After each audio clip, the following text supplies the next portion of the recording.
Pagkatapos noon ay bigla na lang nagsalita si Chunfeng at sinabi na hindi na niya gustong magkaroon ng eternal life dahil susundin na lang daw nito ang sarili niyang destiny. Nung tumingin naman si Li kay Tiangang ay sinabi nito na gusto pa rin niyang makita ang future. Pero, kung pwede daw ay 300 years lamang sa hinaharap dahil gusto lamang nitong makita kung hanggang saan aabot ang kanilang dynasty.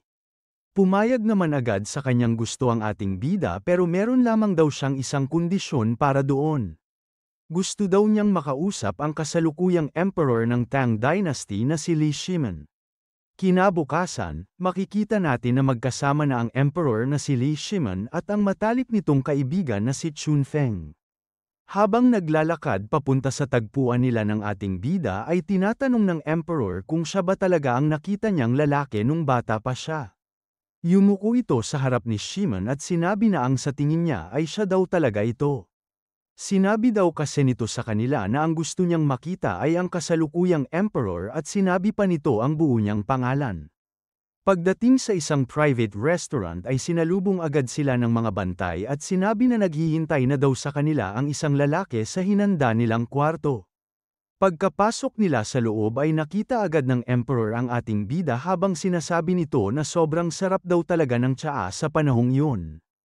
Hindi naman agad ito nagsalita dahil tinitignan muna nito ng mabuti ang mukha ng time merchant.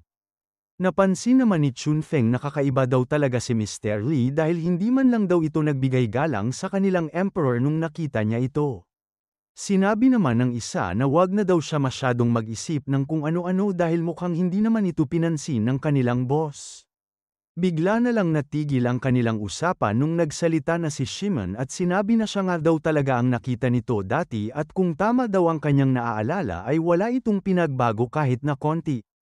Sinabi naman sa kanya ng ating bida na nung huli siya nitong nakita ay nagtatago pa ito sa likod ng kanyang kuya pero ngayon ay mukha na daw talaga siyang isang leader. Dumiretso naman na sa punto ang emperor kaya tinanong agad nito si Li kung bakit daw siya nito gustong makita. Hindi naman agad nito sinagot si Shimin at sinabi muna na kahit medyo bata pa siya ay napakadami na nitong nilabanang gyera, nakuhang mga injury, at napakaraming experience dahil doon.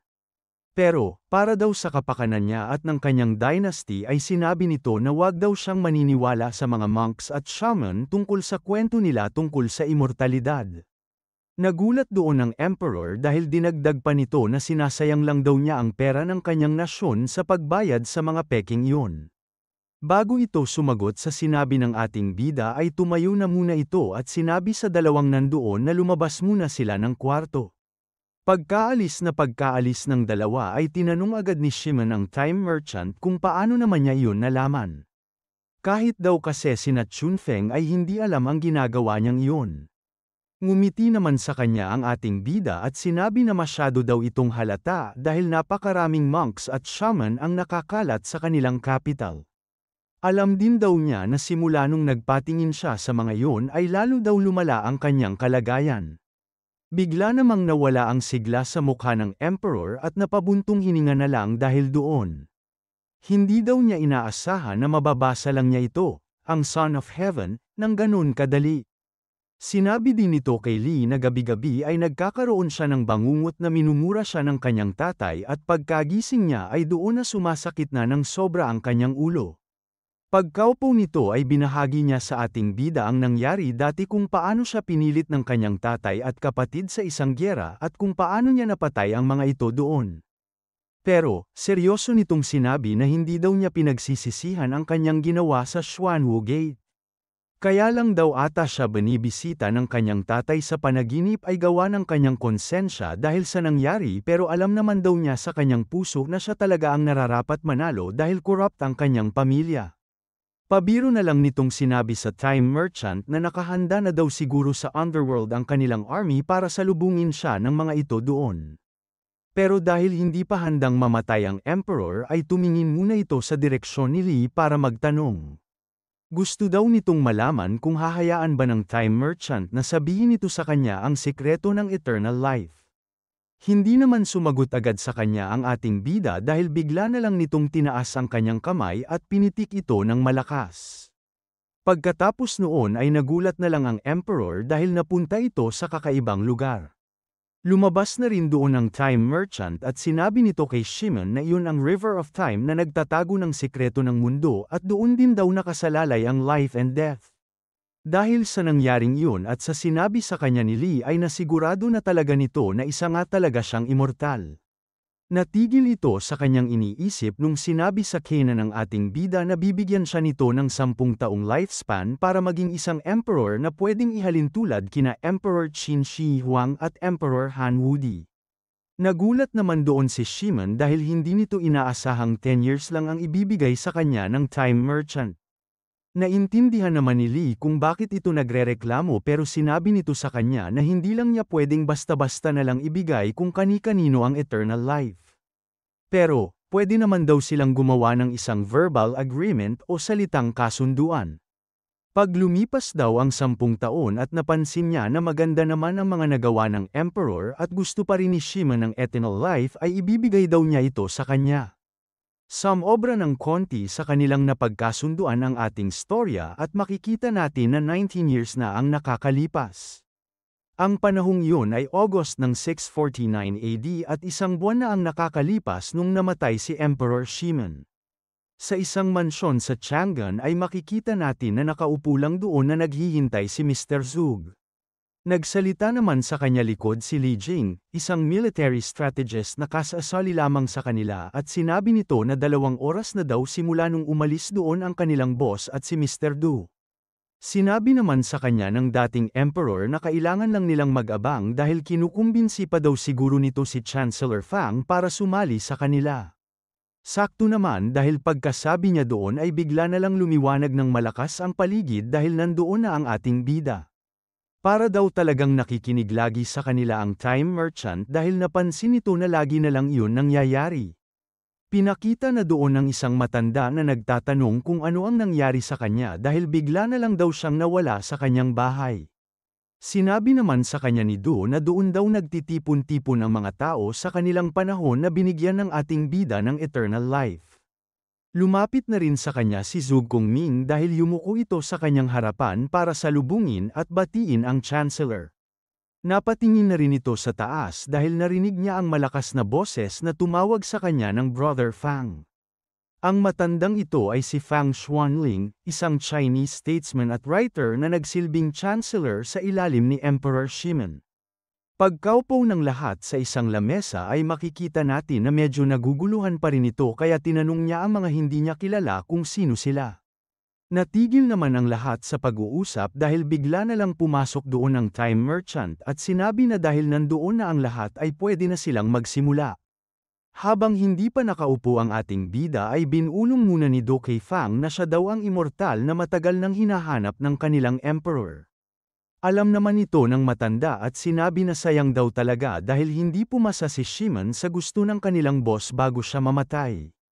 Wala naman daw silang magagawa dahil kahit meron silang verbal agreement ay hindi nito naabot ang standard ng Time Merchant. Kahit kasi isang emperor si Shimon ay wala pa rin itong magagawa kung hindi siya papaburn ng Time Merchant. Pagkaupo sa lamesa ng ating bida ay sinabi agad nito na binigyan niya ng eternal life ang lahat ng nandoon at magdadagdag pa siya ng sasali sa kanila sa future. Pero, masyado pa daw itong malayo sa kasalukuyan at hindi naman daw pwede na magsayang lang sila ng oras kaya bibigyan daw niya ang mga ito ng gagawin. Pagbanggit niya noon ay pinitik na nito ang kanyang daliri at sinabi na gagawa daw sila ng Qingshan Hermit Club. Natuwa naman doon ang lahat dahil mukhang exciting daw ang kanilang panibagong gagawin. Sinabi sa kanila ng Time Merchant na pwede daw silang pumunta kahit saan nila gusto sa buong mundo basta hindi sila makikilala ng kahit sino at mag-focus lang sila sa pagpapaganda ng mundo. Naintindihan naman agad ni Mr. Zhuge ang sinasabi sa kanila ni Lee kaya tinanong nito kung aalis na ba siya doon. Napangiti na lang sa kanya ang ating bida at sinabi na hindi naman daw kasi pwede na manatili lamang sa isang panahon at lugar ang Time Merchant.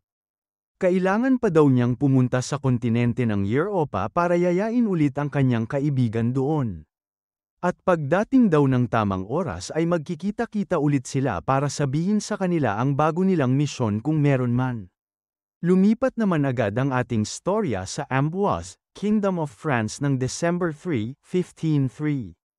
Pagdating ng ating bida sa isang kwarto ay sinabi agad nito na ibang-iba daw ang itsura ng Tang Dynasty tapos bigla na lang pupunta sa medieval Europe.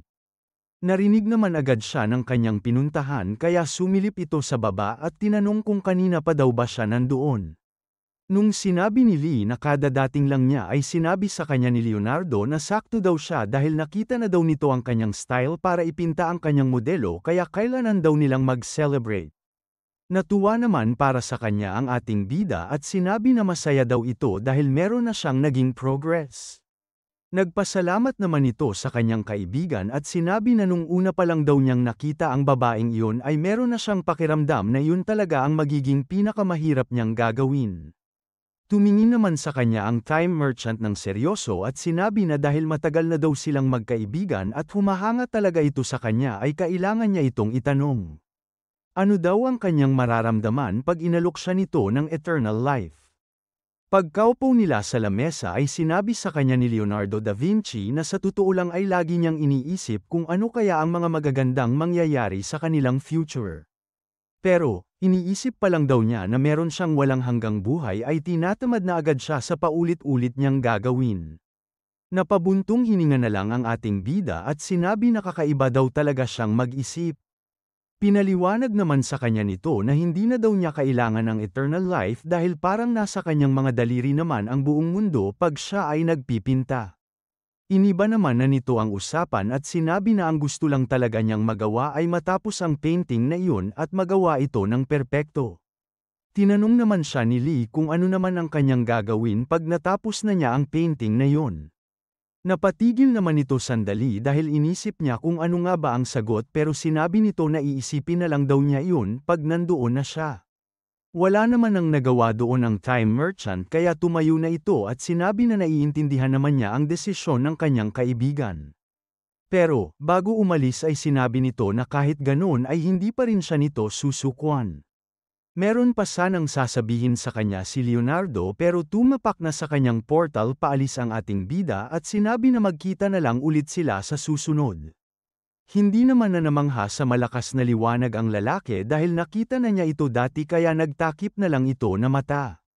Kahit hindi na siya nito naririnig ay sinabi pa rin niya kay Lee sa kanyang lengguwahe na see you soon my friend. Makikita naman natin na mabilis nang lumilipas ang panahon ni Leonardo habang sinusubukan pa rin itong tapusin ang kanyang painting. Unti-unti niya itong ginawa ng buong puso hanggang sa lumipas na ang 13 years at ang taon na doon ay 1516. Habang nakatingin sa kanyang gawa ay napalingon nito sa likod nung narinig nito ang pamilyar na boses na nagsasabing natapos na rin niya ito sa wakas. Dumating doon ang ating bida at sinabi na buti na lang ay naabutan niya ang pagkatapos ng isang masterpiece. Napangiti naman agad doon ang lalaki at sinabi sa kanyang kaibigan na napakatagal na daw siya nitong hinihintay at buti naman daw ay bumalik na siya.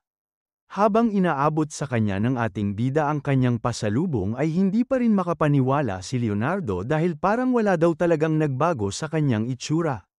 Pagkatapos magkamustahan sandali ay umupo na ang dalawa at tinikman agad nito ang dala sa kanya ni Lee.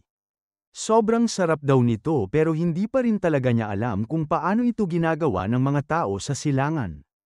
Hindi naman yun pinansin ng ating bida dahil masaya lang itong nakatingin sa gawa ni Leonardo at sinabi na ito na pala ang Mona Lisa. Nagulat naman ito dahil hindi pa niya pinapangalanan ang painting pero naisip na daw niya ang pangalang yun kaya tinanong nito ang time merchant kung sisikat ba ito sa hinaharap. Pabiro naman itong sinabi na pwede naman niya itong malaman ng personal kung papayag lang siya sa kanyang alok. Hindi naman siya sinagot ng lalaki pero nakita nito ang kanyang tingin ng sagot kaya alam na niya kung ano ang ibig sabihin nito. Wala nang nagawa ang ating bida kundi ang magbuntong hininga dahil hindi pa rin nagbabago ang isip nito. Pero, nagulat ito nung tinanong siya ni Leonardo kung pwede ba niyang malaman kung ilan na lang ang natitira niyang lifespan. Sinabi naman sa kanya ni Lee na dahil gusto niya itong malaman ay meron pala talaga itong pakialam sa life and death. Aalokan na sana niya ulit ito ng eternal life pero nagbago na naman ang isip nito at sinabi na wala naman siyang mapapala kung malalaman niya kung kailan siya mamamatay kaya wag na lang daw niya itong sabihin. Bago pa siya kausapin ulit ng time merchant ay nagpaalam na ito dahil meron pa daw siyang kailangang gawin kaya magkita na lang daw ulit sila sa susunod. Makalipas ang maraming taon ay makikita natin na nasa isang kwarto si Leonardo habang sinasabi na hindi daw niya inaasahang mangyayari iyon sa buwan ng Marso. Pero, hindi na rin naman daw ito masama dahil aalis siya sa mundong iyon ng maganda ang panahon. Napatingin ito sa kanyang kaibigan na nakaupo malapit sa kanya at sinabi na kahit isang hibla ng buhok ay walang nagbago dito. Tumhingi naman ng seryoso sa kanya ang ating bida at sinabi na hindi pa naman huli ang lahat para sa kanya. Nagpasalamat sa kanya ang matanda dahil inaalok pa rin niya ito sa kanya hanggang ngayon pero isa daw cycle ang life and death at hindi daw niya ito gustong pigilan. Hindi naman daw siya malungkot dahil nagawa na niya ang lahat ng gusto niyang gawin at nandoon din ang kanyang kaibigan bago siya mawala. Makalipas lamang ang ilang sandali ay sinabi na nito kay Lee na parang napipikit na siya kaya kung ayos lang daw sa kanyang kaibigan ay magkwento siya tungkol sa future. Hindi naman na tumanggi doon ang ating bida kaya lumapit na ito kay Leonardo para magkwento hanggang sa makapikit na ito ng tuluyan. Lumipat naman na ang ating storya sa Pisa, Tuscany ng August 29 ng 1589 dahil nandoon ang pangalawang yayayain ng ating bida sa kontinente ng Europa. Habang nakatingin ang mga tao sa taas ng Leaning Tower of Pisa ay sinasabi ng iba na mukhang meron na namang gagawin ang lalaking iyon at sigurado daw sila na may inis na naman sa kanya ang simbahan.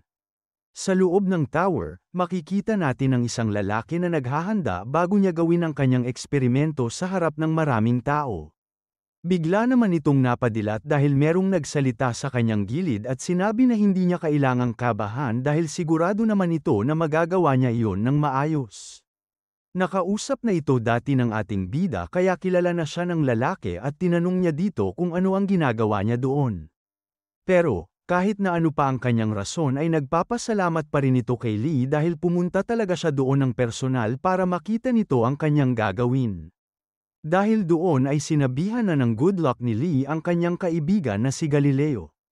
Nung nakabuelo na ang lalaki ay pumunta na ito sa dulo at sumigaw na sa labas para makita ng lahat ang kanyang gagawin na experiment. Sinabi nito sa lahat ng nanunood na ipapakita daw nito na deep end sa bigat ng bagay ang bilis ng kanilang pagbagsak sa lupa.